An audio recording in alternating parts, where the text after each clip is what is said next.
Hi guys, welcome to new session video of business studies for class 12. In this lecture, we are going to cover this topic of planning, which is your chapter 4 of business studies. So let's start. So what do we understand by planning? What is the concept of planning? Basically, when we decide in advance what we want to do, how we want to do it, when is we want to do it, and who is going to do it. That is deciding what, how, when, and who. That is the process of planning. Before doing something, a manager always formulate a plan. He always formulate an idea and then he perform a task. Thus, planning has two important concepts involved in it, which is creativity and innovation. Generally, it is a gap, it is a bridge which fills the gap between two positions. First position is where you are right now, and the second position is where you want to be. So, in planning, you set up the objective, and then such objectives need to be achieved in a given time frame. Planning also involves making choices for best course of action. So, what do we understand by the nature of planning? What are the features of planning? First and foremost, planning focuses on achieving objective. It is a goal-oriented process. It is developed with specific goal in mind and activities, and the aim of these goals and activities is to achieve the organizational objective. Planning has no meaning unless it is positively contribute. When we say positively contribute, we basically want to say what we want to do. That is included in the planning. It is not included in the planning what we don't want to do. So therefore, it is called positively contribution for achievement of the predetermined goal. The second feature or the second nature of planning is it's the primary function of management.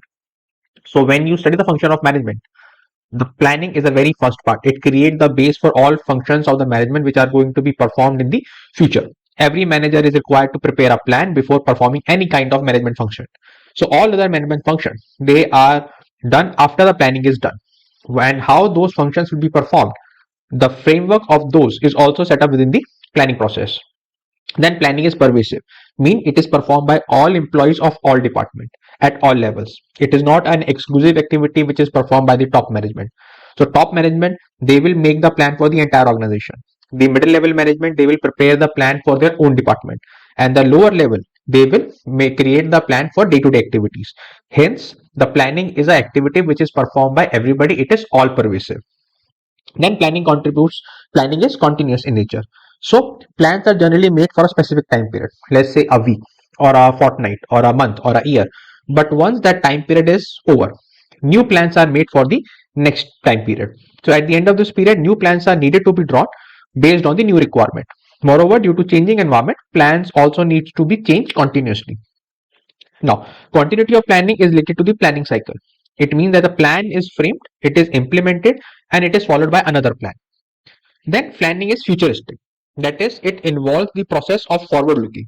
You look ahead and prepare for the future events so that the best advantage can be taken by the organization. Therefore, planning is regarded as a forward looking activity. You can also write futuristic activity based on forecasting. Now, through forecasting, you have the available of previous plan. Now, with the help of forecasting, future conditions are anticipated. You anticipate, you try to get a hold on the idea of what is going to happen in the future, and then plans are drawn accordingly. Then planning involves decision making process. Now in planning, managers have to make a choice for best course of action from all available options. So therefore there is a decision, there is a choice need to be made with the available options. Thus planning involves careful examination and evaluation of different options, different alternatives which are available. And then finally, planning is a mental exercise. That is, planning requires application of your foresight, of your intelligence, of your intellectual power, of your sound judgment. It is more or less a thinking process. In planning, you are not executing anything.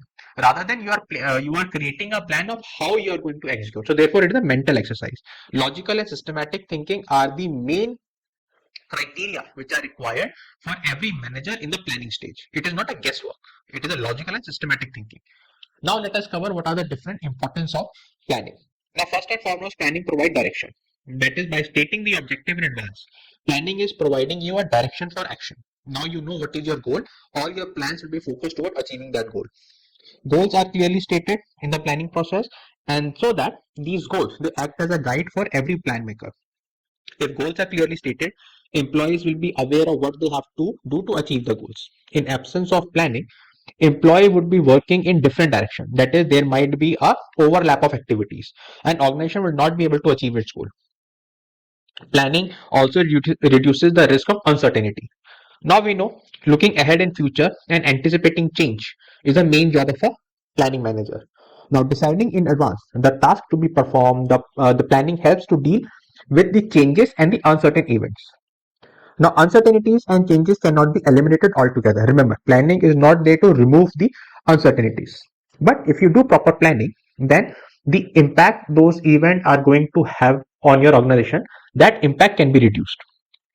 Planning reduces overlapping and wasteful activities. Now, planning set the stage of coordination of departments and individuals. Now, with the help of coordination, we have covered this coordination in the previous lecture. Now, such coordination help in avoiding confusion and misunderstanding. Hence, if there is no misunderstanding between the employees, the work they have to do will be carried out smoothly without any interruption. Useless and redundant activities, that is, the overlapping of activities, will be minimized or eliminated altogether if your plans have been properly formulated. Planning promote innovation.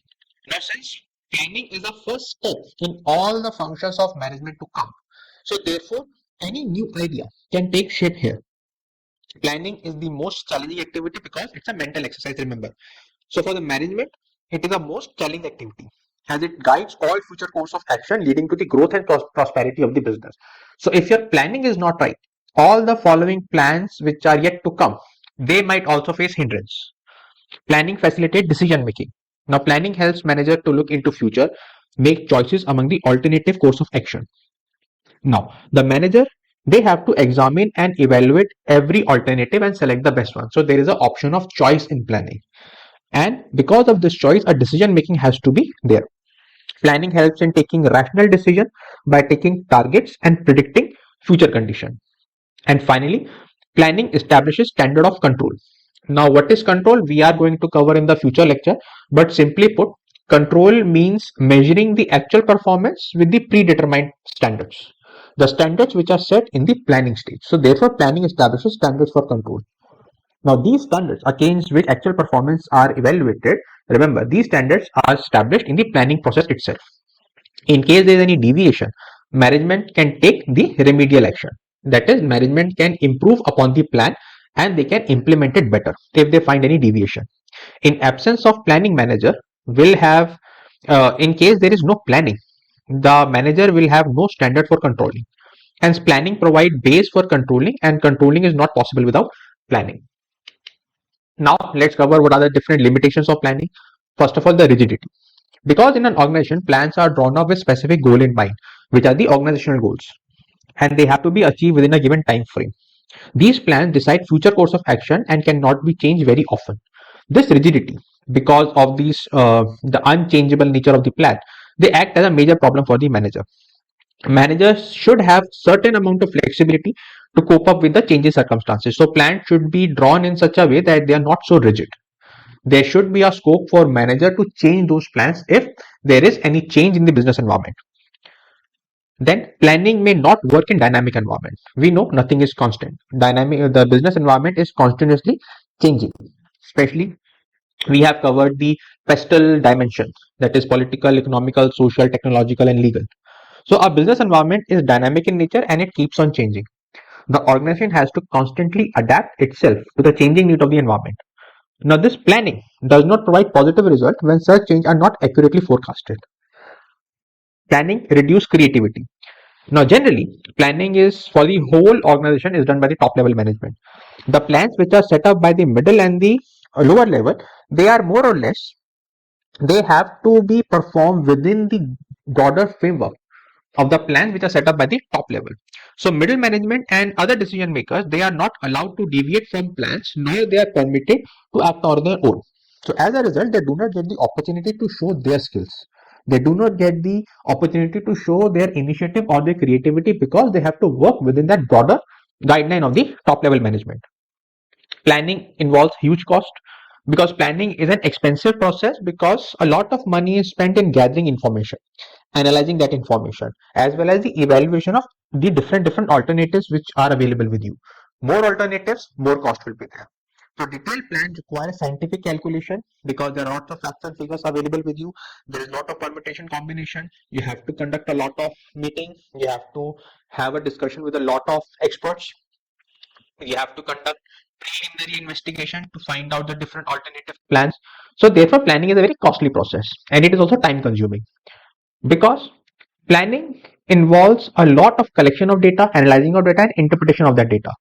At times, formulation of plan, it takes so much time that there is a very little time to implement those plans. And finally, planning does not guarantee success. A good plan is not a guarantor of success. Success of organization does depend upon properly formulated plan.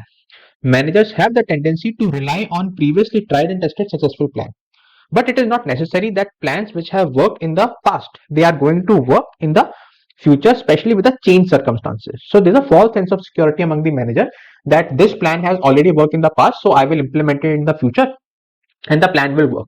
But that cannot happen. Any unknown factor can make a plan big failure for which organization had a huge success in the past. So even a small change in the factor which you have not forecasted at all, it can entirely make your plan unsuccessful. Now let us come to the main topic of this chapter, that is what are the steps of planning process. First of all, you have step number 1, that is setting objectives. Now planning process, it begins with identifying and setting objectives for the organization. Basically, where to reach, where you are right now and where to reach. That gap, that destination is decided by the planning process. For example, if the company wants to increase its sales by 20%, if a company wants to increase its market share by 5%, those are the objectives. Now, objectives should be stated clearly for departments and employees. Departments can also set their own objective, but remember, those departmental objectives have to work within the broader framework of the organization philosophy. Then, developing premises. Now, premises basically means assumptions. Whenever a plan is made, because the future is uncertain, these planning have to involve certain assumption that if this will happen, we will do this. If this will happen, we will do this. So there is a lot of assumption at play here. So these assumptions are referred to as premises. Now these assumptions can take a lot of form. They can be in the form of forecast, prediction, previous plan. There are a lot of assumptions which our management makes. The third step is identifying alternative course of action. Now once you have set the objective and you have taken a lot of assumptions, the next step is to act upon them. That is, you analyze the objectives and the assumption, and there are a number of options to achieve these objectives. All the alternative course of actions are identified in this stage. Now, an innovative course of action by involving a lot of people, especially the experts, should be adopted so that they can share their idea and they can also come up with innovative ways, innovative action plans. If the project is important for the organization, then it is more required that more alternatives should be generated and thoroughly discussed among the members of the organization. Then after you have identified the available course of action, the next step is to evaluate them. You evaluate the benefit and the disadvantage of the of all the action plan, that is pros and cons of each alternative. Now each course will have many variables which have to be weighed, such as feasibility, cost, consequences, benefit. The positive and negative aspect of each proposal has to be evaluated in light of the objective. Once you have evaluated all the alternative plans, this is the step where you are actually making a decision. When you select an alternative, the best plan should be selected and implemented. The ideal plan would be one which is most feasible, profitable, and have the least negative consequences. But it is not necessary that you always are able to arrive at one single plan. In that case, a combination of plan is used. When a plan cannot be subjected to a mathematical analysis, when you cannot put down a plan in form of numbers, in that case, managers' judgment and experience come into play when they are selecting a best plan. So manager will have to apply permutation and combination in selecting the best possible action. Now it's a time to implement a plan. That is, plans are of no use until they are put into action. So this step is the step where you transform the plans into action. This is the step where other managerial functions are also come into the picture. And finally, you have the follow-up action. To see whether plans are being implemented and activities are performed according to the schedule is also a part of planning process. Now, monitoring the plan is equally important to ensure that objectives are achieved. Now, let us understand what are different types of plan. So first of all, before going towards standing plan and single-use plan, although I have covered objective and strategies as a part of standing plan, but you can think of them as a separate than standing and single-use plan also. So first of all, objective. Let us cover objective and strategies first. Then we will come to standing plan and single-use plan. So what are objectives? Now, objectives are neither single or a standing plan. Objective refers to the goal, positions, and destination which an organization would like to reach in the future. So where you want to be, that is your objective.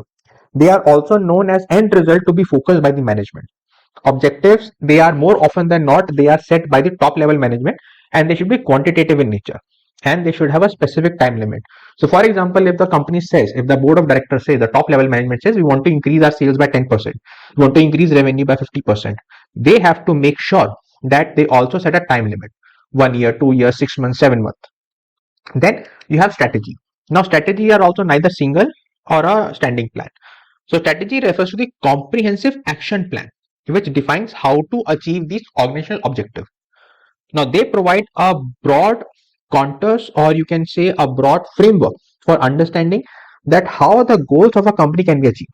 For example, you set who are your customers. This is your strategic decision making. What is the demand of the product? Again, a strategical decision. Which channels of distribution you are going to use, wholesale or retail? What is the pricing policy? Whether you go for penetrating pricing policy or whether you go for price leaning. How to advertise the product? What kind of channels you are going to use to advertise the product? A strategy includes three dimensions: determine long-term objective, adopting particular course of action, allocating necessary resources. Now let us come to the standing plans. Now standing plans refer to those plans which are used repetitively for achieving goals of the organization. So they are also known as standby plans. That is, they can be applied again and again. Such plans are static in nature, they do not change a lot, and neither they can be changed very easily because they are framed by the top level management. So employment recruitment process, wage, promotion structure, all these are the standing plans. Now, what are the different standing plans? First of all, you have the policies, general statement which define the broad parameters within which the manager will function. They are Policies are the basic of interpretation of strategies. So how do you interpret strategies? Through the help of policies. They act as a guideline for manager for taking decision.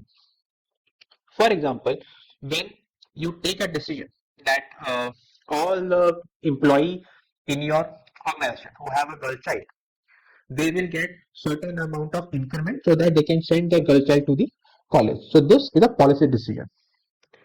In library, you find that they will issue book for only a certain amount of time period. For example, a week. That is also a policy of that library. Then you have procedure. Now procedures are like a series of steps, a sequence of steps, step 1, step 2, step 3, followed while carrying out an activity or a job.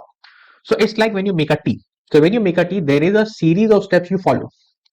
So the procedures are performed within the framework of policies. So when a procedure is set up, the policies which are there, which are set up by the management, those policies are kept in mind. So let's take an example. A company, a firm has a purchase procedure in place. So first of all, you identify the vendors which are required for the product and material. You invite quotation, you analyze the quotation, you select a vendor, you place a order, you receive the good, you release the payment. So this is a procedure which is set up by the organization. Then you have method. Now method refers to the prescribed way or a manner in which a specific task will be done.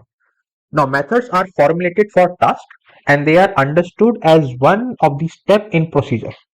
So identifying a vendor is a method, inviting quotation through a method, analyzing the quotation through a method. So every step in a procedure, how that step will be performed, that will be performed with the help of a method. Detail of how one task need to be performed. So when you calculate stock, whether you will use LIFO method or FIFO method.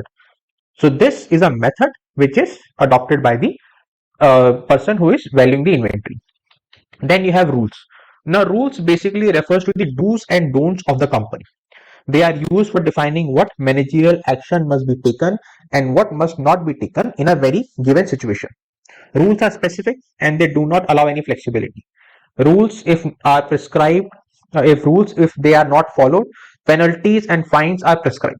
For example, in office premises, you have a rule that nobody should smoke here. So this is a rule which should not be broken for anyone, whether top level, middle level, or lower level. Then you have single use plan. Now, as the name suggests, these plans are the one-time plan. They designed to achieve a specific goal and objective. These plans are short-term plans designed by the middle level or the lower level management because they have specific goals and because they want to solve a specific problem. So they are not recurring or non-repetitive in nature. The first single-use plan you have is budget. Now, budget is a statement which forecasts the expected results of an activity in numeric form, along with the allocation of funds. So budget is also known as a control device or a yardstick for measuring actual result with a planned one. So you have sales budget, revenue budget, production budget, and finally you have program. Now it is a detailed statement which combines the objective, policies, procedure, rules, method to implement any course of action. Program provides entire information related to a specific project. So for example, a construction company has a new order to construct a hospital. In that case, how that hotel will be constructed, a complete program will be developed. Within that program, there will be entire information how this construction will take place. What is the objective to construct a hospital? What are the policies? We will hire worker from the recognized contractor. What is the procedure? First we will build the ground floor, first floor, second floor, third floor, so on and so forth. Rules, methods, everything which are related to a specific project will be implemented, will be taken within the program. With this, we have completed the revision of planning chapter. I hope you like this video. If you did, please like and subscribe to my channel. Thank you so much for watching.